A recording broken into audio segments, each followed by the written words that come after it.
Je ne suis pas compétent, je suis impressionné par la compétence et le niveau d'expertise en fait de mes collaborateurs. Bienvenue dans The HR Masterclass, le podcast où on parle leadership, culture et talent. Je suis Frédéric Nolf et je tends les micros à des leaders qui ont des choses à dire. On parle d'expérience, de conviction et de comment ils font bouger les lignes. Nous recevons aujourd'hui Olivier Héroux, qui est le DRH du groupe Equance. Equance a été créé en 2021 en mariant les branches d'activité de services d'Engie avec celles de Bouygues. Cette start-up de grande taille emploie pas moins de 90 000 collaborateurs et réalise un chiffre d'affaires de 19 milliards d'euros. L'entreprise est spécialisée en activités de services à l'énergie avec des installations en génie électrique, en génie mécanique et en climatisation. Sa vocation est d'accompagner ses clients sur 3 transitions: énergétique, industrielle et digital. Olivier est un leader porteur de sens, authentique, humble, curieux et qui est animé par une vision moderne du management visant l'autonomie et la cohérence. Avec lui, nous découvrirons l'existence au sein même d'Equance de l'ordre des compagnons des énergies. Il nous expliquera en quoi consiste le rôle de DRH d'une entreprise de 90 000 personnes. Nous parlerons aussi de libre arbitre, de cohérence, de culture d'entreprise, de la culture du profit assumé, du lancement d'une entreprise de cette taille, de reconnaissance et de bien d'autres choses encore. Ce podcast est réalisé avec nos partenaires Transearch et Q7 Leader. Je vous en souhaite une excellente écoute. Si ça vous plaît, n'hésitez pas à nous mettre 5 étoiles, à vous abonner et à en parler autour de vous. Olivier Héroux et je suis DRH de Equance. C'est une fameuse fonction, DRH d'un groupe pareil. Comment tu es arrivé dans cette fonction, Olivier ?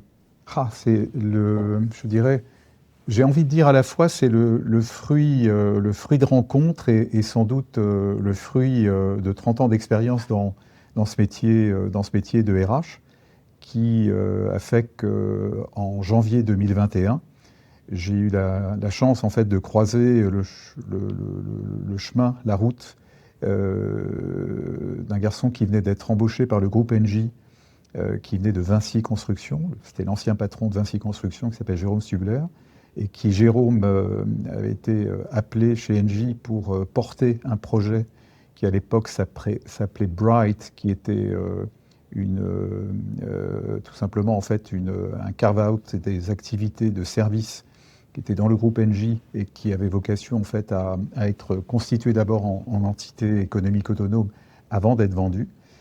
Et voilà, Jérôme Stubler, qui est arrivé en janvier 21, m'a demandé quelques semaines après avoir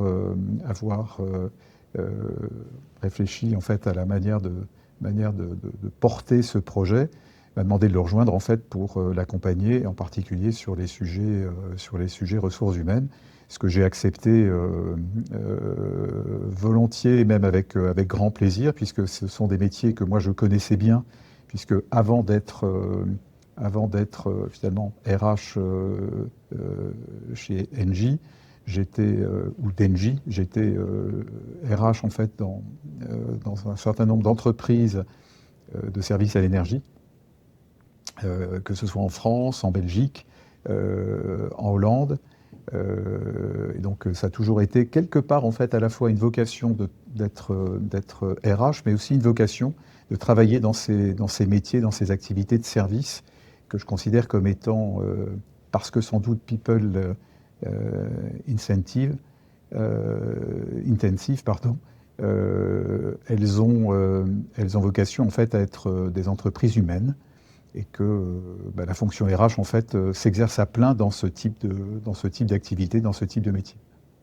Ah oui, c'est vrai qu'il n'y a pas d'asset lourd dans des métiers de service. C'est les gens, c'est le capital humain, c'est la force de travail, les compétences qui font la différence, effectivement. Oui. Oui. Est-ce que si tu regardes ta carrière, tu dirais qu'il y a eu des moments cruciaux, des moments charnières qui ont fait que tu as pu devenir le leader que tu es ? Je pense que oui, il y a forcément eu des étapes importantes.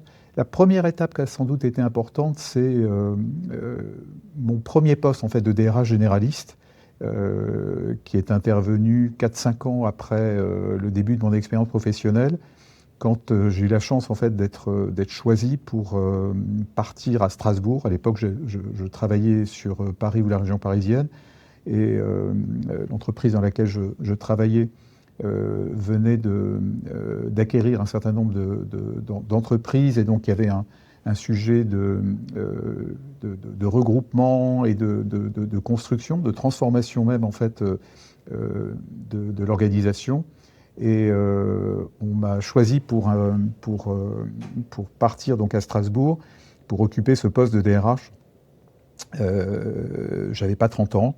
Donc l'entreprise s'appelait Elionores, c'était 3000 collaborateurs, c'était un chiffre d'affaires, je crois, à l'époque de 350 millions. Donc c'était, bon, mais pour moi, c'était déjà, voilà, à peine 30 ans, Déjà c'était conséquent, une merveilleuse aventure, et qui m'a vraiment permis de jeter les bases, en fait, de tout ce que j'avais appris et collecté à la fois durant mes études et ensuite mes 4-5 premières années d'expérience. Et ça a été une formidable première aventure. Autre étape en fait qui pour moi a été importante, alors qui a été beaucoup plus tard, parce que ça c'était en 2015, c'est lorsque le groupe qui allait s'appeler Engie, mais qui s'appelait GDF Suez à l'époque, a lancé en fait un projet d'entreprise. C'était le projet d'entreprise Engie, qui était porté par la directrice générale de l'époque, qui était Isabelle Kocher, et qui m'a sollicité pour venir porter en fait le volet social de toute cette grande réorganisation qui a eu lieu, hein, parce que Engie, c'était, après ce que je donnais comme chiffre, hein, là le Engie de l'époque, c'était plus de 170 000 collaborateurs, on était à plus de 60 milliards de chiffre d'affaires, enfin, c'était une très grosse entreprise avec vraiment un vrai projet de réorganisation, de structuration, avec tout un volet social en fait qu'il fallait accompagner. Ce que j'ai fait avec grand plaisir, en particulier en fait en travaillant beaucoup avec les partenaires sociaux. Toujours eu en fait une veine à aimer travailler avec tous les corps intermédiaires, en particulier les représentants du personnel ou les organisations syndicales. J'ai toujours trouvé comme étant un élément clé en fait dans le fait de pouvoir bien avancer en fait dans l'entreprise. Ce qui m'a permis d'ailleurs de négocier un accord social européen avec les fédérations européennes, pour constituer ce qu'on a appelé à l'époque un socle social pour l'ensemble des collaborateurs. Et on a accompagné, développé l'employabilité en fait de tous les salariés, tout en garantissant un dialogue social qui soit à la fois transparent et constant. Donc ça a été pour moi une grosse étape en fait dans mon parcours. Et puis je citerai une troisième étape bien sûr importante, c'est celle d'Equans, puisque quand après, je dirais, une période difficile qui était celle du Covid en 2020, décision a été prise par le groupe Engie. Donc le président du groupe a décidé de faire le carve-out en fait des activités de service par rapport aux activités d'énergie, pour constituer finalement deux groupes. Donc le groupe Engie énergéticien et ce groupe qui allait devenir Equans, et qui a été ensuite vendu au groupe Bouygues l'année d'après. Et ça a été, voilà, pour moi, l'aventure en fait d'accompagner en fait cette construction qui était importante, hein, puisque Equans c'est quand même une grande entreprise de près de 90 000 personnes avec près de 20 milliards d'euros de chiffre d'affaires. Et on est devenu en plus, je pense que c'est un vrai plaisir aujourd'hui, un des piliers en fait, un des métiers principaux du groupe Bouygues, avec un accompagnement de tous nos clients sur les 3 transitions énergétiques, industrielles et digitales. Aventure exceptionnelle donc, qui a commencé à 4 ans et que j'ai la chance en fait de poursuivre encore maintenant.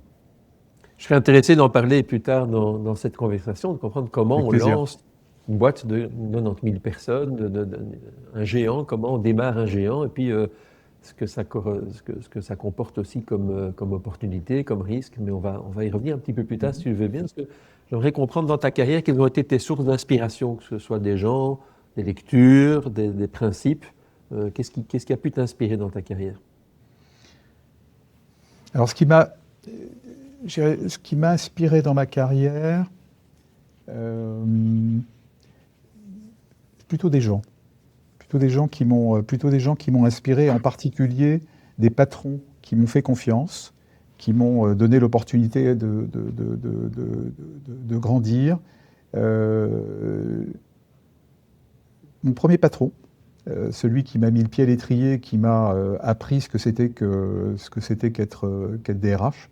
En ayant d'ailleurs après derrière, et c'est ça qui était formidable, c'est que ça m'a permis de faire la part des choses et un certain nombre même de conseils en fait que j'ai utilisés, d'autres que je n'ai pas utilisés.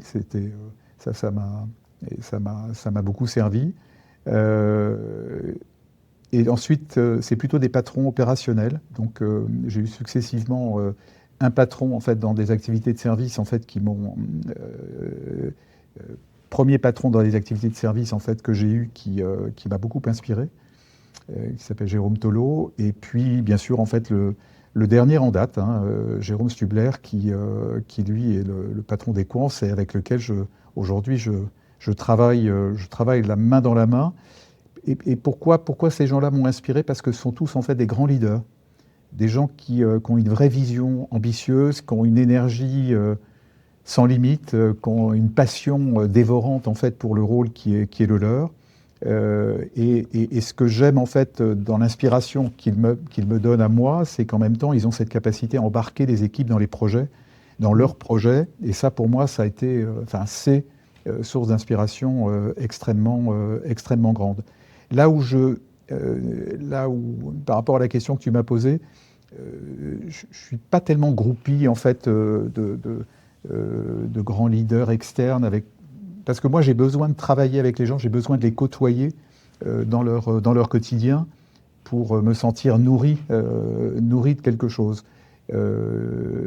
Si je ne les vois que de loin, ça va moins m'inspirer. C'est ça. Néanmoins, tu disais qu'il y a quelqu'un là qui t'a inspiré, qui t'a donné des conseils. Tu disais, j'ai suivi certains conseils et pas d'autres. Oui, c'est vrai, c'est vrai. Oui, parce que c'est vrai que ça, pour moi un sujet, sans doute des manières en fait de, de me caractériser, c'est que j'aime le libre arbitre. Je me suis rendu compte que dans mon parcours, j'ai pu faire un certain nombre d'erreurs parce que j'ai oublié ce libre arbitre. J'ai oublié d'abord en fait de savoir choisir ou de faire des choix en fonction de mes valeurs ou de ce que je suis, et en me rendant compte que c'était source d'échecs ou de difficultés, là où en étant moi-même et en faisant des choix qui me correspondaient vraiment, je ne me suis pas trompé. Par rapport à se conformer à quelqu'un qui a dit tu pourrais bien faire ci ou bien faire ça. Ouais. Tiens, c'est intéressant. Ouais. Ça me fait penser à quelqu'un que j'ai un jour entendu dire, mais c'était dans un autre contexte, mais je le trouvais valable en entreprise aussi. C'était par rapport à une naissance d'enfant. Et il disait aux parents, méfiez-vous des conseils, surtout ceux que vous n'avez pas demandé. Mais c'est exactement ça. Ouais, je suis complètement d'accord avec cette phrase. Je pense que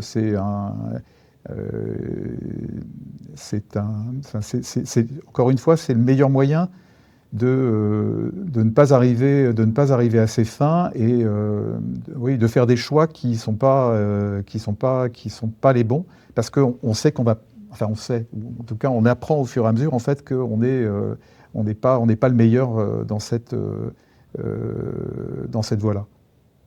Oui, puis c'est pas mal en termes de maturité professionnelle de se dire, tiens, est-ce que je suis occupé à faire ça pour plaire à telle personne ou est-ce que je suis occupé à faire ça parce que je pense que c'est la bonne chose? C'est pas la même chose, évidemment. C'est exactement ça.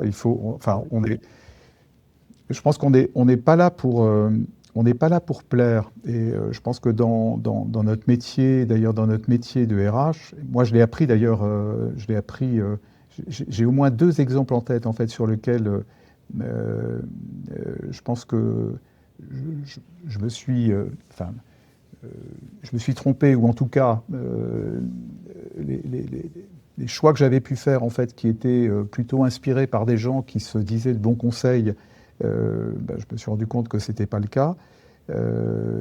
Et qu'en choisissant une autre voie, effectivement, ça a été plus facile et ça a été plutôt la voie de la réussite. Encore une fois, j'ai deux exemples. J'en ai un qui est, tu sais, en fait, au début de ma carrière et en tant qu'RH, en plus, on est souvent confronté en fait à des sujets d'optimisation ou de réduction d'effectifs. Et il y a ce qu'on appelle en fait les plans sociaux. Et je me souviens que au début, en fait, voilà, tu suis ce type de raisonnement parce qu'il est demandé effectivement en fonction du contexte. Et je me suis rendu compte qu'en transformant des plans sociaux qui étaient donc des plans de licenciement en des plans de reclassement, en des plans d'accompagnement, de reconversion de collaborateurs, ça change tout. Ça change tout en termes d'état d'esprit, ça change tout en termes de dynamique sociale, ça change tout en termes de capacité en fait pour l'entreprise en fait de retrouver un dynamisme qu'elle n'a pas si on est uniquement dans les plans sociaux. En plus, j'ai pu voir d'ailleurs des plans au début de ma carrière, encore une fois, qui ont été mis en place et pour lesquels on s'est rendu compte qu'on a un certain nombre de savoir-faire, de compétences en fait qui ont disparu et pour lesquelles on a toutes les peines du monde. Ensuite, derrière, une fois que l'activité revient, en fait, à retrouver ses compétences. Là où quand on est dans un accompagnement qui est beaucoup plus en anticipation ou qui est beaucoup plus, je dirais encore une fois, dans le reclassement et la reconversion de gens dont effectivement l'emploi est menacé, en fait, on retrouve une dynamique, on a une dynamique en fait qui est très différente. Et je l'ai vécu encore il n'y a pas très très longtemps en fait sur deux de nos activités en Angleterre et en Hollande. Et ça a été extrêmement fructueux pour tout le monde. Ça c'est un premier exemple que j'ai comme ça en tête et qui me fait dire que finalement, quand bien même en fait la pression est grande, que bien sûr le management en fait voilà, vient te voir en te disant j'ai un sujet de perte économique, il faut qu'on réduise la voilure, donc il faut que les gens s'en aillent. C'est là où c'est notre rôle. Bien sûr, c'est d'accompagner, mais c'est aussi de trouver des solutions qui soient pas celles de la casse sociale. Je pense qu'en tout cas, ça fait vraiment partie de moi, de ma motivation et de mon moteur pour être DRH. Et c'est ce que j'essaye de faire. Tout le temps. Et autre exemple en fait que j'ai en tête, c'est sur des choix personnels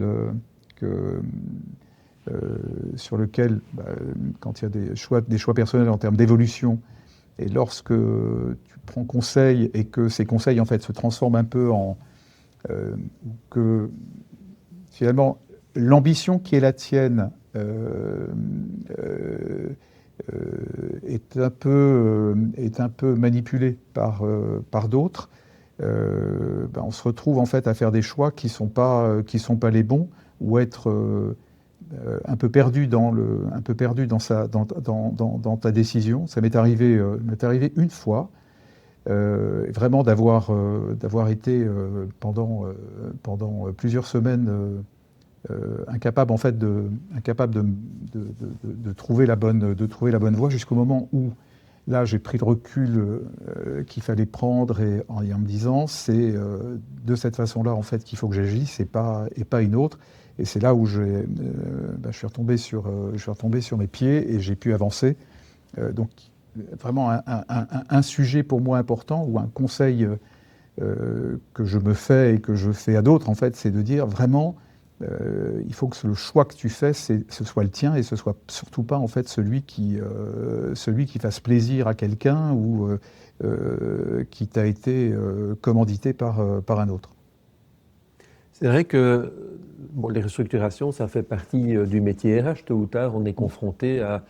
Parce que l'environnement change, les entreprises doivent s'adapter, et donc parfois ça passe hélas par des des moments comme ça, et ça fait partie de l'innovation destructrice quelque part, et des business models qui remplacent le précédent. Les choses précédentes doivent être remises en question.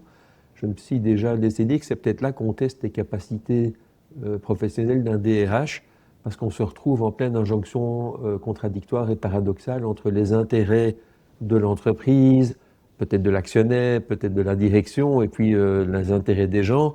Et nous, comme un équilibriste, on doit trouver une posture là au milieu pour arriver à faire coexister des choses qui pourraient sembler contraires. Et c'est peut-être là qu'on voit les RH qui arrivent à ramener peut-être de l'humanité dans ces moments qui pourraient en manquer complètement, hein, et chercher un sens dans la difficulté.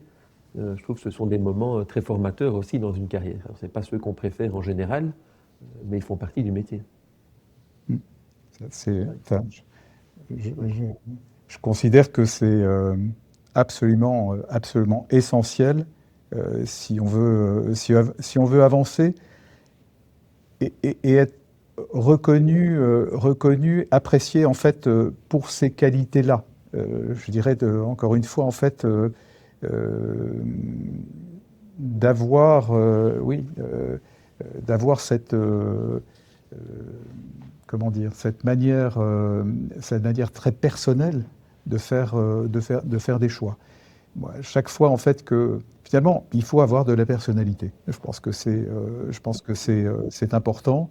Ça ne veut pas dire en fait être en opposition, parce que finalement le rôle du DRH c'est toujours en fait celui qui doit être capable en fait d'allier les intérêts de l'entreprise, de l'organisation, enfin de la direction générale, avec en même temps celle des collaborateurs. Et moi je dois dire que, à part, comme je disais tout à l'heure, en fait, lorsque des choix m'ont été dictés et que je n'ai pas suffisamment pris de recul, c'est là où, quelque part, en fait, les erreurs peuvent arriver. A contrario, quand on est complètement en maîtrise, en capacité, en fait, à agir en fonction des choix que l'on fait, on est bien meilleur. Enfin, en tout cas, moi, j'ai été bien meilleur, en fait, dans ma manière d'agir, avec tout en ayant cette capacité effectivement à gérer les intérêts des uns et les intérêts des autres. Je pense que on peut considérer ça en fait comme étant des paradoxes ou des injonctions contradictoires. Moi, je pense qu'à partir du moment où on a bien compris le sens du projet, alors surtout s'il s'agit d'un projet en fait qui vient optimiser une organisation, si on a compris le sens et qu'on est capable en fait de se projeter sur la suite, finalement on a les arguments, on a la capacité en fait de pouvoir justifier la raison pour laquelle on le fait. Et si on le fait en plus en fait avec des valeurs de respect, de transparence et d'ouverture, moi j'ai vu à chaque fois en fait ces projets-là en fait peuvent s'enclencher, peuvent se mettre en œuvre sans qu'il y ait bien sûr il y a du débat, il y a de la discussion, il y a du dialogue, il faut aussi savoir affronter les contradicteurs et surtout pas les fuir, parce que c'est aussi comme ça en fait qu'on arrive à construire en fait un argumentaire. En écoutant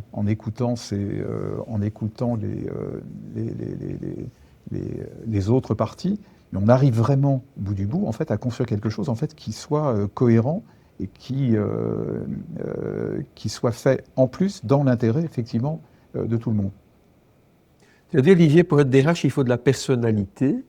Oui. Donc, je comprends qu'il y a ces éléments de libre arbitre, de fidélité à ses valeurs, de centrage. Il y a d'autres choses. Quand tu dis avoir de la personnalité, qu'est-ce que tu mets dans ce terme ? En fait, encore une fois, personnalité pour moi veut dire faut du courage. Oui. Il faut être capable d'aller affronter les difficultés. Honnêtement, c'est vrai que j'ai pu voir autour de moi des patrons ou des DRH qui n'étaient pas forcément courageux. Et je ne juge pas, je ne critique pas. La seule chose, c'est que ce qui se passe, c'est qu'en face, le corps social qui n'a pas un interlocuteur, qui est capable de venir discuter, échanger, partager, et justifier en fait des choix qui sont faits, ce corps social, donc les collaborateurs ou les corps intermédiaires, sont perdus. Et c'est là où en fait, c'est là où ça crée de la tension, de la frustration, du désengagement et de la démotivation et des crises. Là où, à l'inverse, en fait, quand on est au contraire en fait dans une dynamique où on va aller au-devant et on anticipe en fait ce type de choses, les choses se passent bien. Et il y a un autre élément qui pour moi est important, c'est de faire ce que l'on dit. Cette fameuse expression anglaise en fait qui est walk the talk, pour moi elle est majeure et je l'ai constatée. Congruence. En fait, exactement. Et à chaque fois que j'ai pu la mettre en œuvre, ça n'a été qu'un succès, vraiment, de loin. Tu vois, on parle beaucoup d'authenticité dans le leadership, donc on est dans ce domaine-là d'authenticité, de congruence, d'être cohérent de ce qu'on dit, ce qu'on fait, expliquer ce qu'on fait et faire ce qu'on a dit. C'est ça. C'est super important. Exactement. Je voudrais revenir sur le courage. Il y a un truc intéressant sur le courage que j'ai lu récemment. Le courage, c'est pas ne pas avoir peur. C'est oser avancer malgré qu'on a peur. C'est oser affronter ses peurs. C'est oser y aller malgré qu'on a peur. Donc c'est pas ne pas avoir peur, c'est pas être conscient qu'il y a un danger. C'est pas ne pas être conscient qu'il y a un danger, mais c'est oser avancer malgré ça. Bien sûr, mais c'est vrai. Et quelque part, on vit quand même avec la peur, ou on vit avec le doute, plus que la peur, c'est le doute. Oui. Mais quelque part, c'est ce qui en même temps fait avancer. Et profondément, quelque chose qui pour moi est important, c'est qu'il faut se faire confiance. Je pense que dans vraiment même s'il y a de la peur, des doutes, et qu'on a un certain nombre d'inconnus devant nous, à partir du moment où on se fait confiance en fait dans cette capacité en fait à aller à la fois affronter et justifier, et même si on n'a pas toujours les réponses, moi je me suis vu aller au-devant effectivement de dossiers, de projets avec des inconnus, et c'est finalement au fur et à mesure en fait du cheminement que l'on fait pour soit résoudre un problème, soit justifier quelque chose, on se rend compte en fait que au fil de l'eau, en fait, on arrive au contraire à tisser des arguments, à justifier les actions que l'on lance. Mais ce qu'il faut surtout, c'est ne pas avoir peur d'agir, c'est ne pas avoir peur de se lancer. Et je crois que toute ma carrière professionnelle, en fait, c'est la chance que j'ai pu avoir, c'est de ne jamais avoir de peur de me lancer. Oui, le courage et oser y aller. Alors le doute en même temps, je pense que c'est un truc dont on ne parle pas assez, mais l'humain est en permanence en doute de lui-même. Je pense que tous, au fond de nous-mêmes, on est toujours occupé à douter, disant est-ce que la conversation qu'on a là, elle est à la hauteur? Est-ce que ça va plaire aux gens?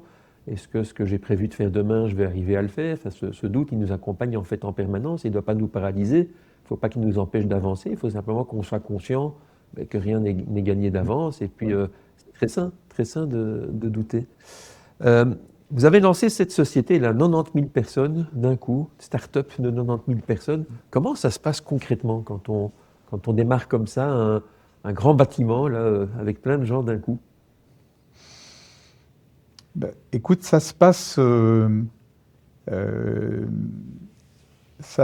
comment 2021, alors je dis une start-up en fait de 90 000 personnes parce qu'à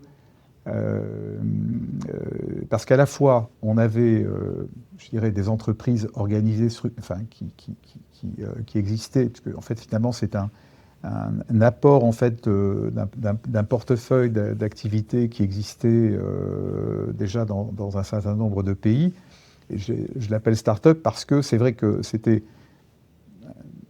un groupement d'entreprises qui n'avaient pas de tête. Et donc, d'où l'arrivée en fait de ce chef de projet, de ce nouveau patron. Moi, je suis arrivé en tant que DRH. Il y a un financier qui est arrivé. Donc, on a commencé par constituer ce qui allait devenir l'équipe de tête qui allait être en charge en fait de faire ce pilotage en fait de l'ensemble de ces entités avec une motivation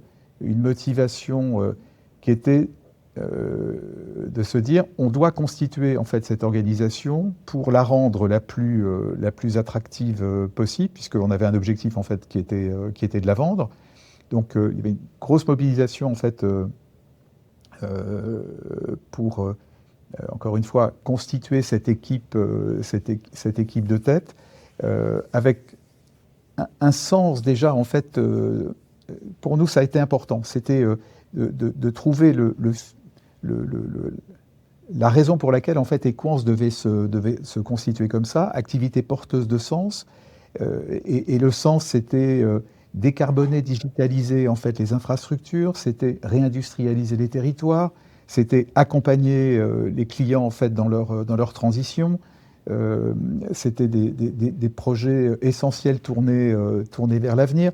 On est sur des activités comme les data centers, les gigafactories, donc ces batteries. Alors même si aujourd'hui c'est un peu moins en fait, un peu moins le marché, en particulier en Europe avec ce qui s'est passé, mais en tout cas à l'époque c'était important, et ça reste des éléments importants. Et pour nous, ce qui était important aussi, c'était de définir entre nous, notamment l'esprit ou la culture en fait de cette entreprise. C'est comment est-ce qu'on s'organise, c'est quoi notre approche. Et notre approche, tu anticipes ma question, ce que j'allais te dire, comment on crée une culture comme ça qui doit être nécessairement différente d'où on vient. Oui. Ben, en fait, on s'était, à partir du moment où on a eu défini le sens et on connaissait nos métiers, qui sont des métiers de proximité. Avec nous, je dirais, des lignes managériales en fait qui pour être efficaces en fait doivent être au plus près de leurs clients et des collaborateurs. On a été convaincus que la meilleure approche était une approche responsabilisée, entrepreneuriale, autonome, je dirais, à tous les niveaux de l'organisation, avec en même temps un focus qui était celui de la performance économique et de l'excellence opérationnelle. Avec ce principe de décentralisation, et un autre principe pour nous qui a été important, c'est la culture du profit. Et donc, on s'est rendu compte, on a lancé Equance en fait sur ces principes-là. La culture du profit, tu as dit. C'était pas présent encore ? C'était pas suffisamment présent. Okay. Et en tout cas, c'était un des sujets, sans doute en fait un des griefs que Engie pouvait faire en fait aux activités de service, c'est qu'elle n'était pas suffisamment profitable. Donc, c'est le danger d'une activité qui est noyée dans une plus grande société, c'est qu'éventuellement on n'isole pas. Et donc nous, on a pris le taureau par les cornes, et en se disant, au contraire, en fait, on va faire de la culture du profit un des piliers de la dynamique d'entreprise que l'on veut lancer. Et ça a parfaitement bien marché. Marrant parce que, tu vois, cette culture du profit, surtout en fait quand on est dans des entreprises à l'européenne, on n'ose pas tellement parler d'argent, on n'ose pas... voilà. Oui. Ça, c'est quelque chose qui est toujours un peu compliqué. Là où nous, on en a fait vraiment un fer de lance. C'était pas un tabou.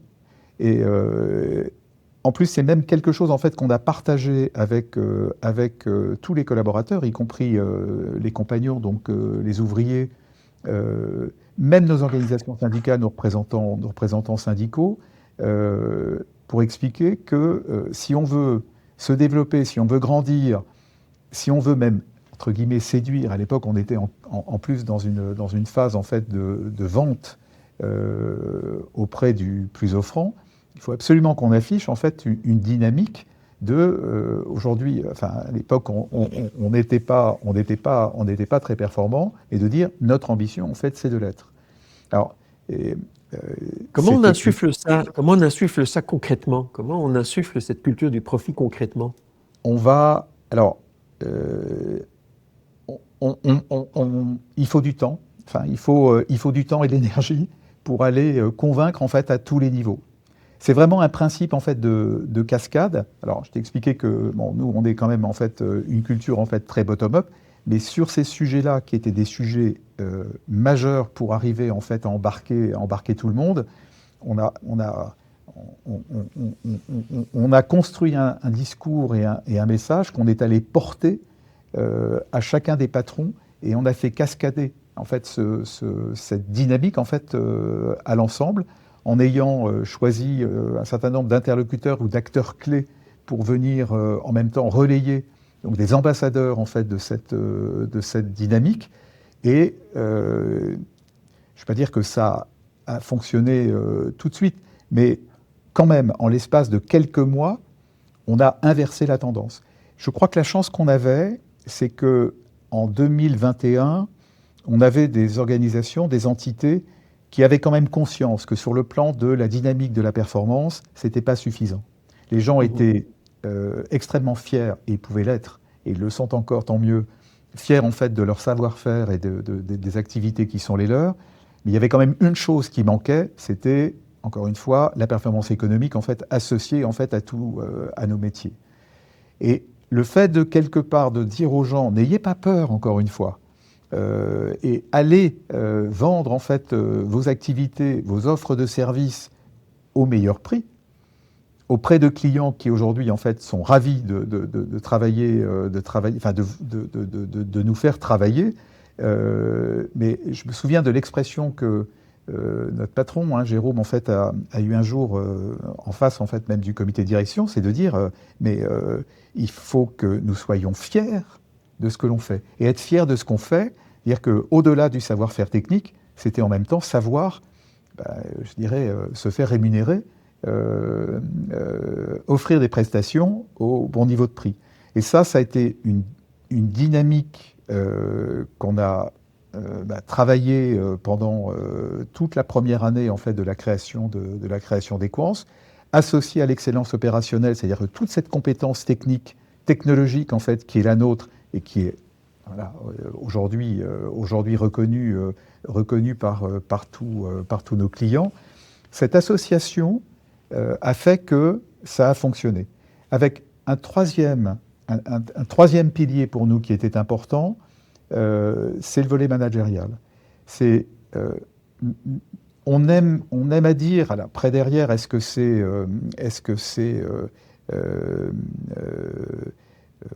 je dirais un manque d'humilité? Je ne pense pas.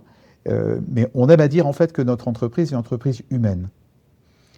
Humaine, ça veut dire quoi? Ça veut dire qu'on a un principe managérial qui chez nous est important, qui est celui du servant leadership. Et servant leadership, en fait, c'est, en fait, comme son nom l'indique, c'est un leadership dans lequel le patron est au service de ses équipes et pas l'inverse. Un manager, il est là pour accompagner, pour motiver, pour donner la direction, certes, mais surtout, en fait, donner l'initiative et l'autonomie suffisante à ses équipes pour qu'elles puissent travailler en fait dans les meilleures conditions possibles. Et ça, c'est un principe. Alors, bien sûr, pareil, ça a été un changement culturel très fort, mais qui a été extrêmement bien compris pour arriver en fait à satisfaire et l'excellence opérationnelle et la culture du profit dont on parlait. Parce que le profit, encore une fois, ça ne se décrète pas.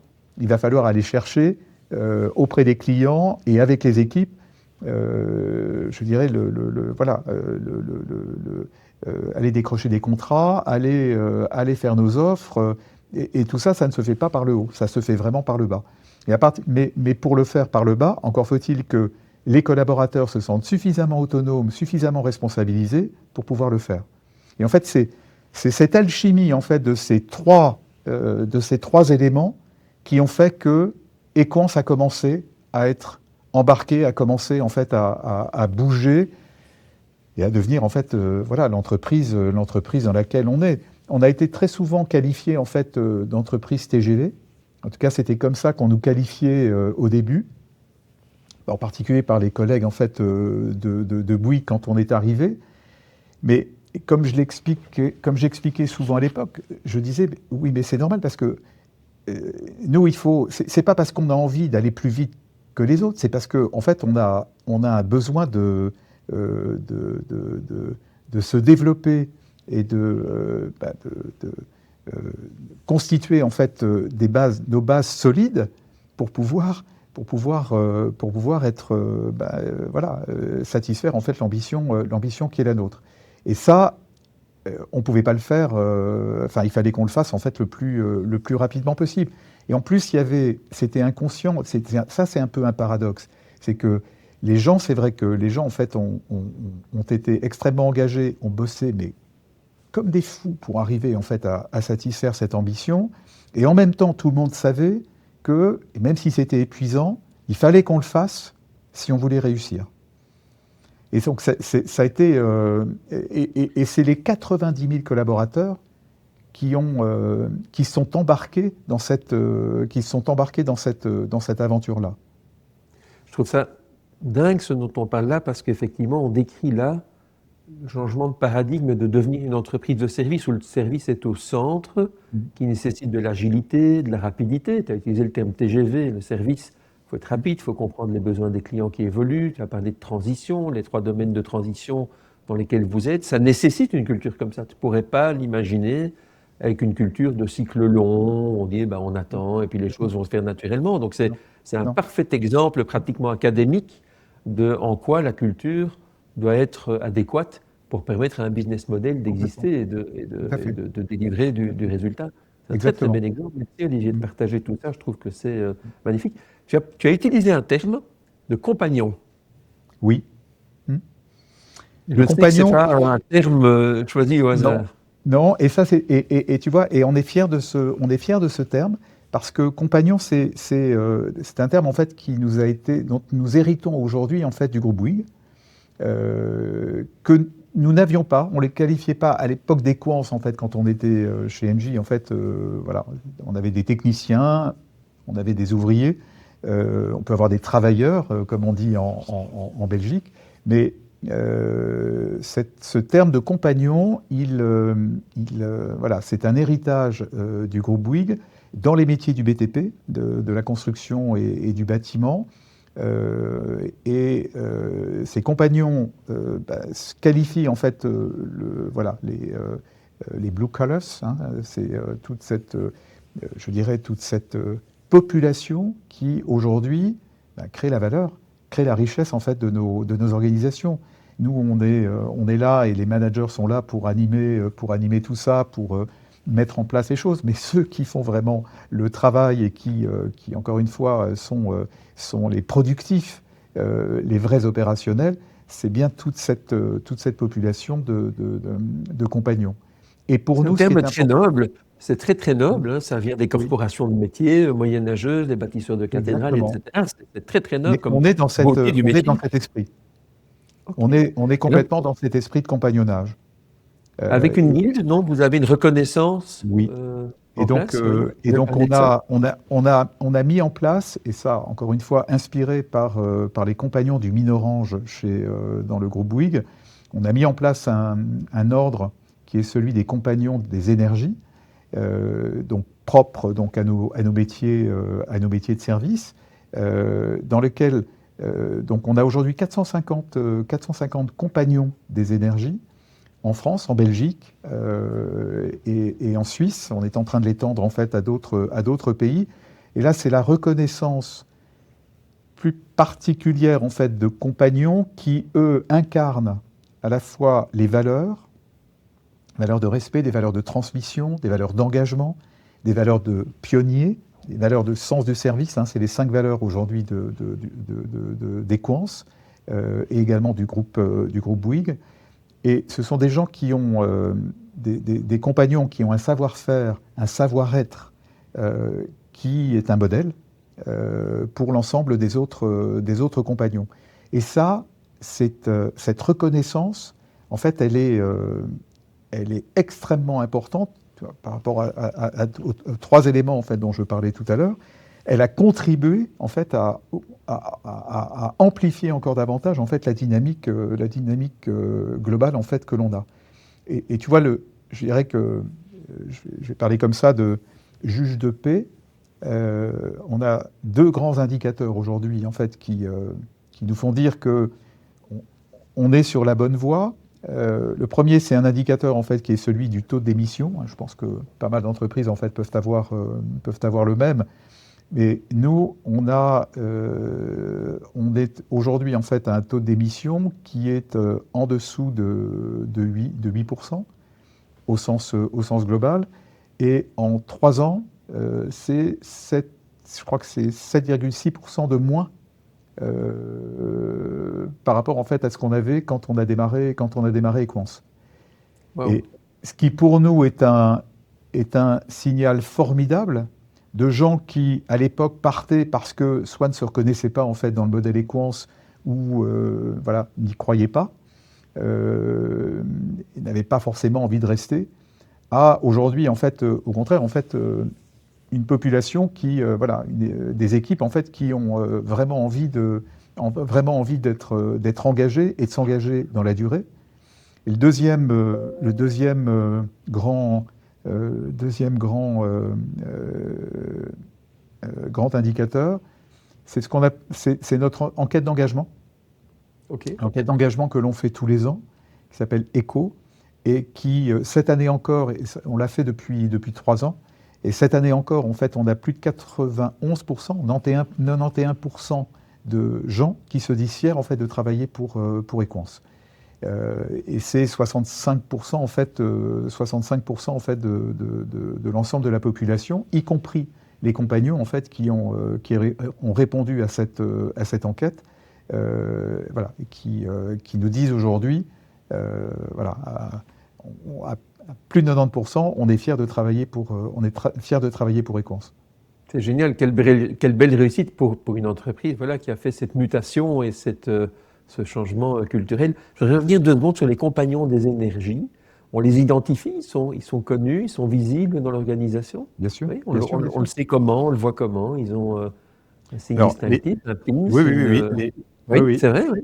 Tout à fait. Les compagnons des énergies, en fait, sont, donc c'est cet ordre ou ce groupe de compagnons, en fait, est identifié avec on a un principe d'étoile. Donc, donc on est compagnons des énergies, 1 étoile, 2 étoiles ou 3 étoiles. Donc c'est, en fait, on progresse et ça c'est un peu comme sur un uniforme militaire, même si là c'est rien à voir avec les militaires. Mais donc les gens les compagnons affichent leurs étoiles sur leur bleu de travail. Et donc ce qui est bien, c'est qu'à la fois, bon, bien sûr, c'est une reconnaissance et à titre personnel, les gens en sont fiers. Mais ce qui est surtout important, c'est que les collègues, en fait, savent qui est compagnon des énergies, qui fait partie de cet ordre, et peuvent s'adresser, en fait, à lui dans le cadre, en fait, de cette mission qui est d'accompagner, de transmettre, d'aider, de conseiller.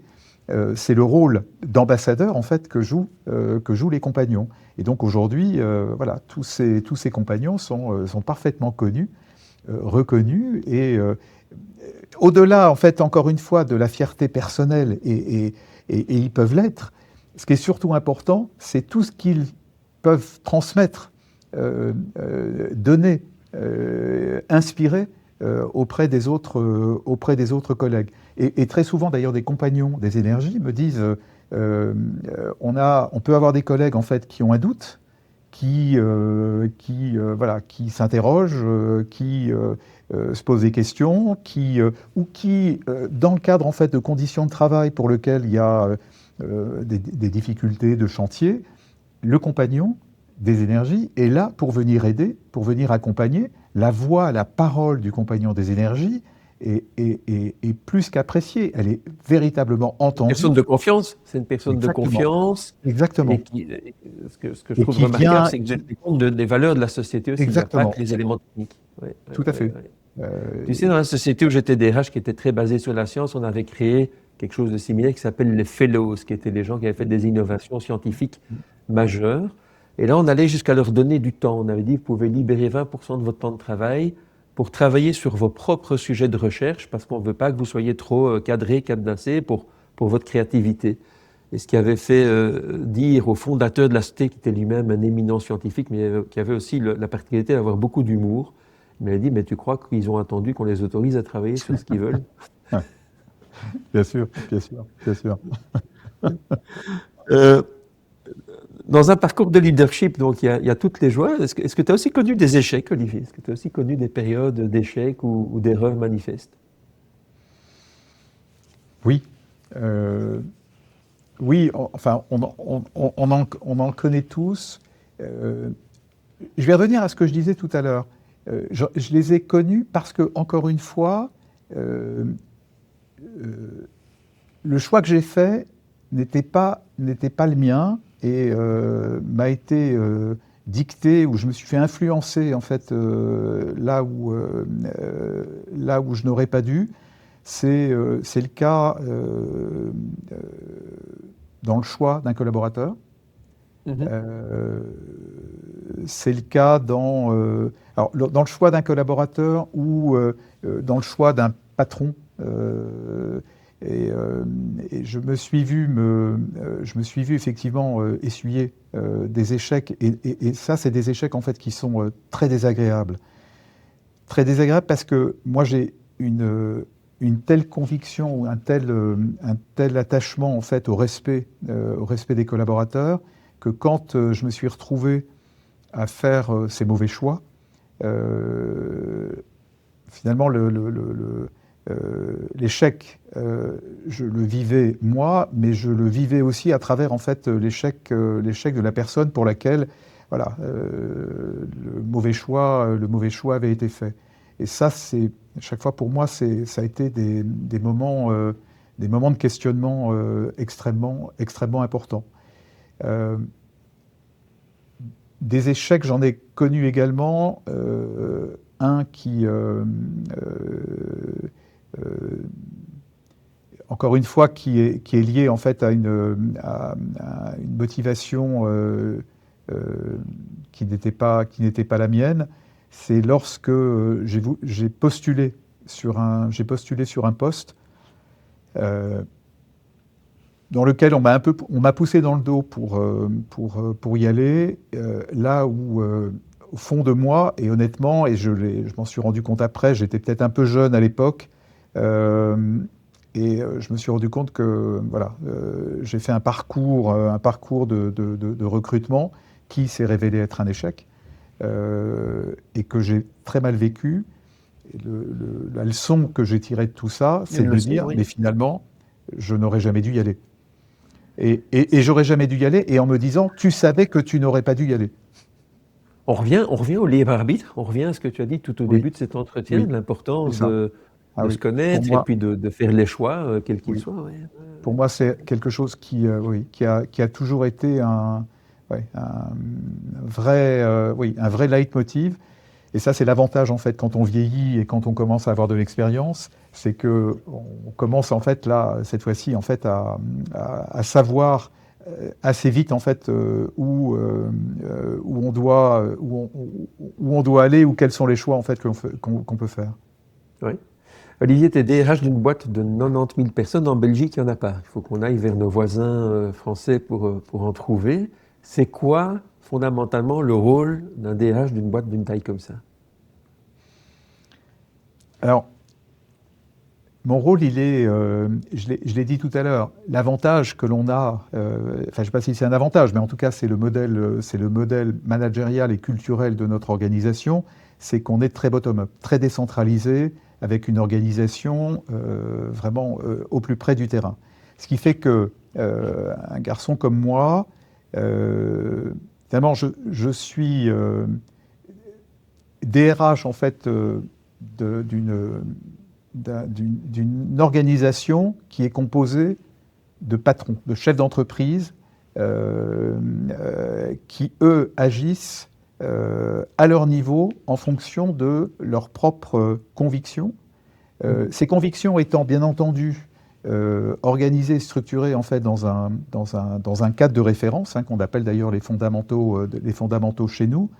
Et moi, de la même façon, dans le rôle RH en fait qui est le mien, on a mis en place un plan stratégique RH qui est composé de 3 piliers. Un pilier qu'on appelle attractivité, un pilier développement et un pilier prendre soin. En anglais, c'est care.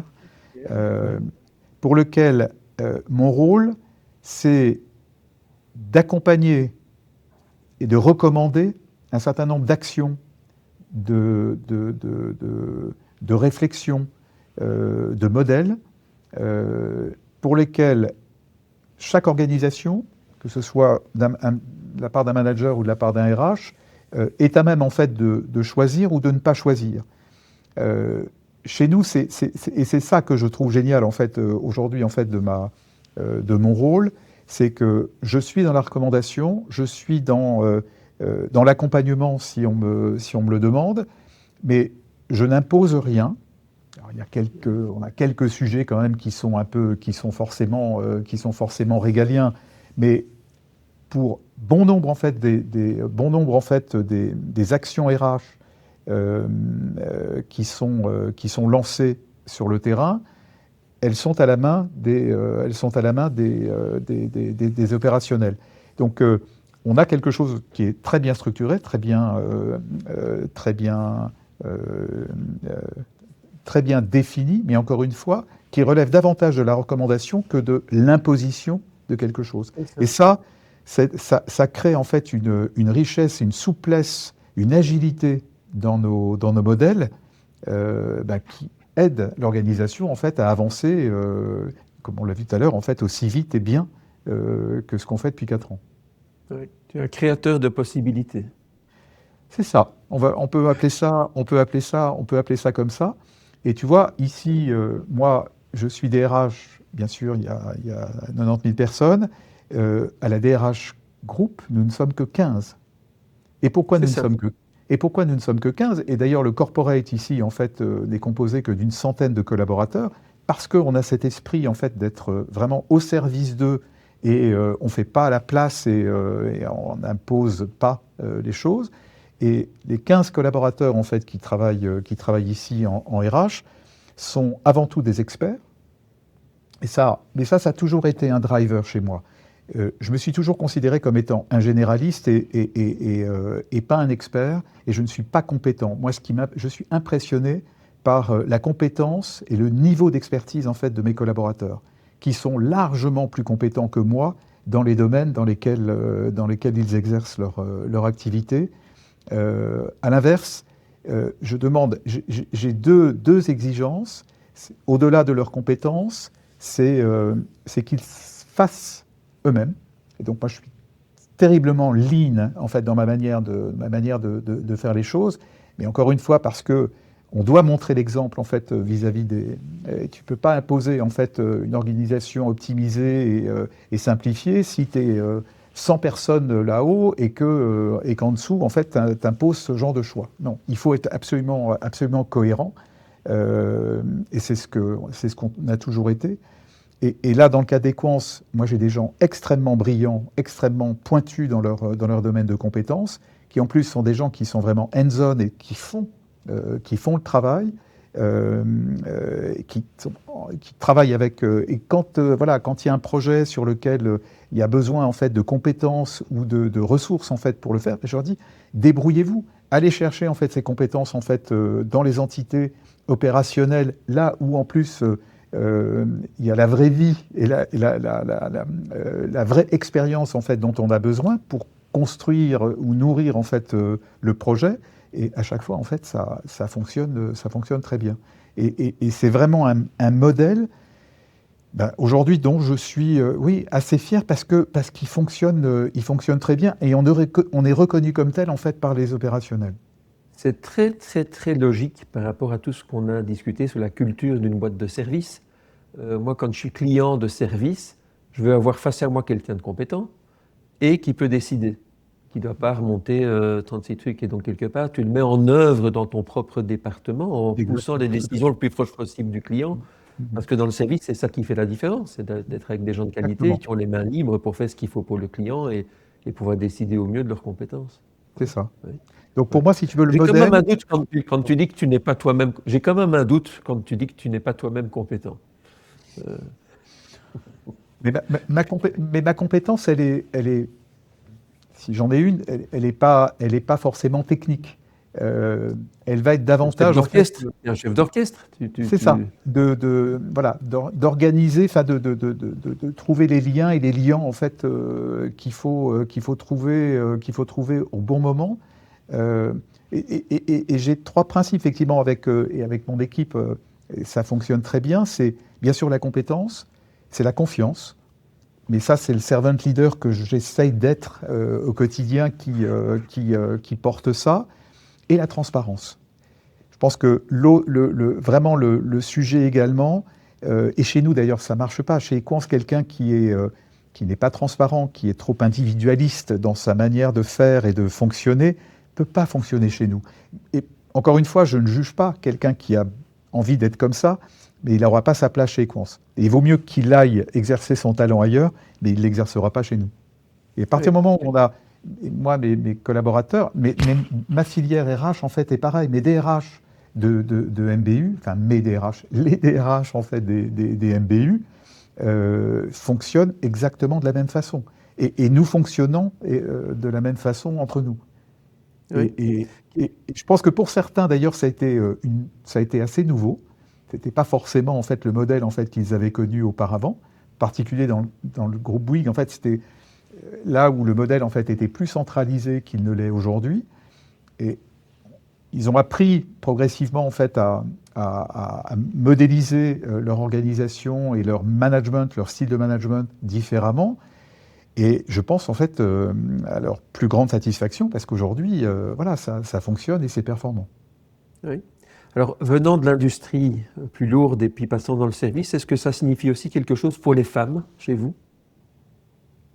Comment ça? Est-ce qu'il y a une place? Est-ce qu'il y a une place? Est-ce qu'il y a une attention particulière aux carrières des femmes? Est-ce que ça crée des nouvelles possibilités pour les carrières des femmes ou je stéréotype quelque chose par rapport à l'industrie? Non.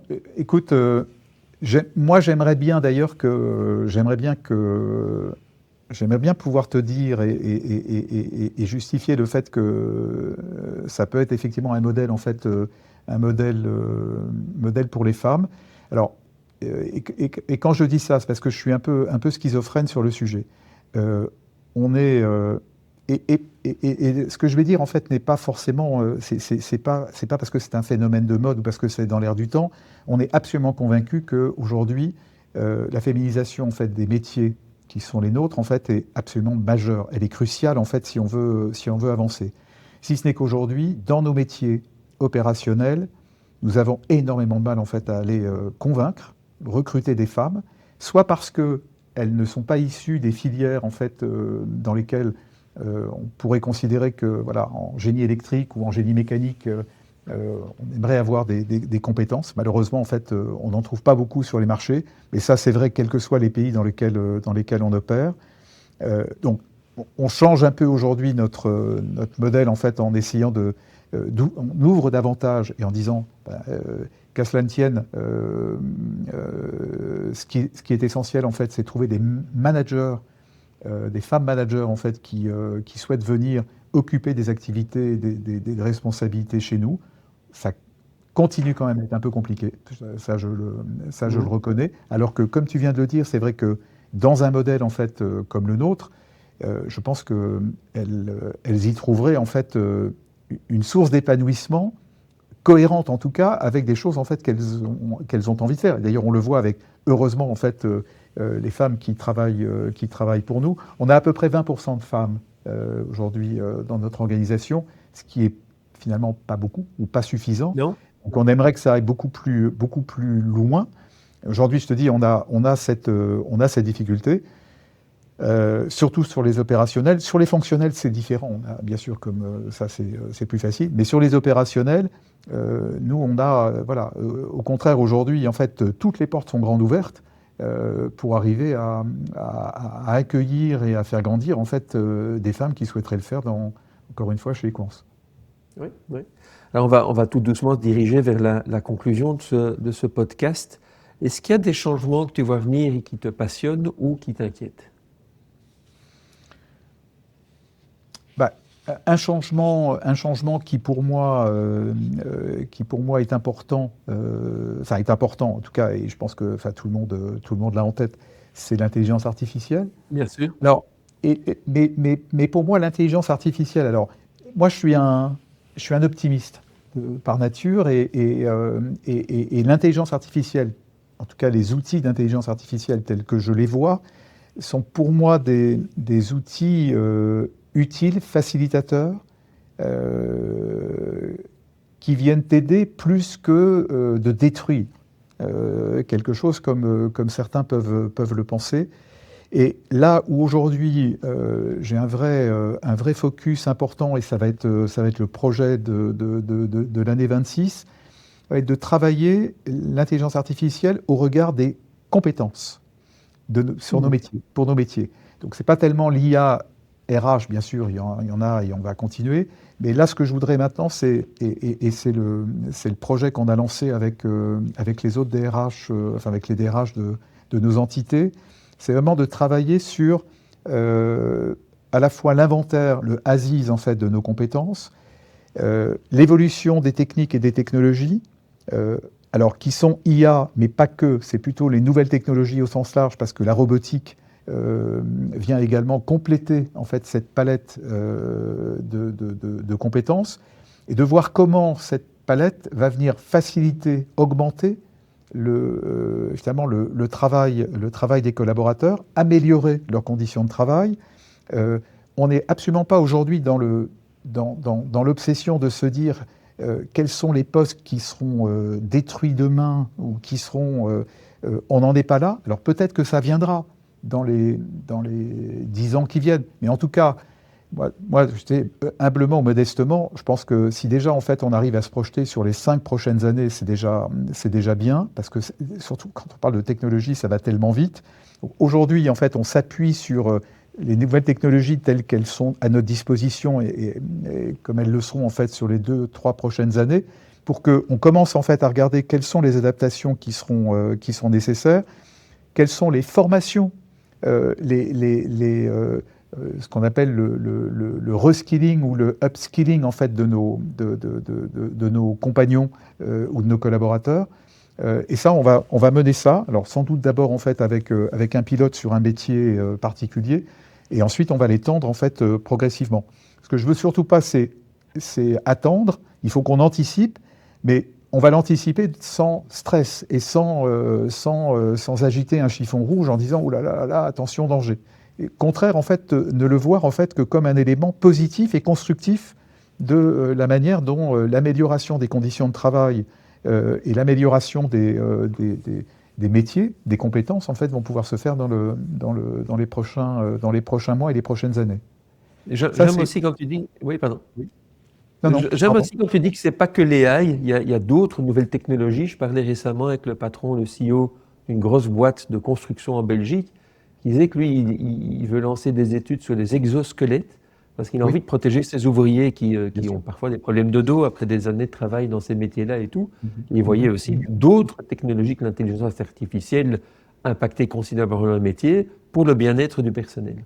Bien sûr. Eh ben, pour nous, c'est exactement pareil. Ou quand on est, je parlais de robotisation tout à l'heure, quand on a des risques en fait d'accidents entre l'électrisation ou des chutes de hauteur. Qu'est-ce qu'on peut faire? Qu'est-ce qui existe aujourd'hui ou qu'est-ce qui existera demain pour faire en sorte en fait de mieux protéger en fait nos collaborateurs? Peut-être en envoyant plutôt en fait un humanoïde faire un certain nombre de branchements plutôt que d'y envoyer un collaborateur. Quand on est sur des lignes à haute tension et que voilà, on est obligé de monter, est-ce qu'il y a moyen en fait aujourd'hui d'accompagner et de protéger encore davantage ou d'éviter que nos collaborateurs ne montent et puissent être remplacés encore une fois par un robot. Ça, c'est des choses. Et pour autant, ça ne détruira pas les emplois parce qu'on sait que ces emplois-là, en fait, pourront être employés ou ces collaborateurs pourront être employés à faire des choses, en fait, avec même plus de valeur ajoutée que ce qui se passe aujourd'hui. Oui, voire plus de dignité dans certains cas. Bien sûr, évidemment, Oui. exactement. Olivier, s'il y avait un message que tu aurais envie de transmettre aux personnes qui suivent ce podcast, ça pourrait être quoi? C'est très ambitieux. Mais une chose, et en tout cas par rapport à la discussion qu'on a eue autour de mon métier RH, moi j'ai envie de dire, soyez vrai, soyez authentique.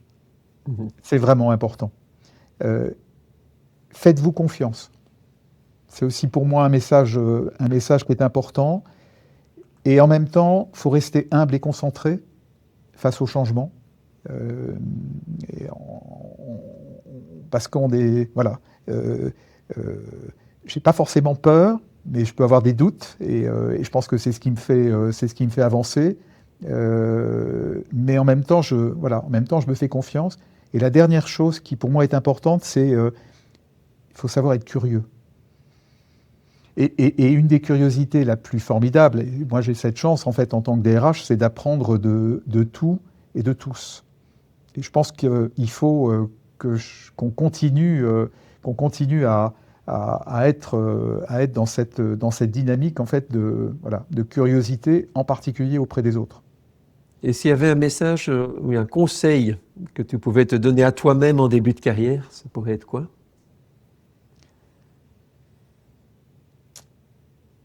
Je pense que c'est rester fidèle à mes valeurs.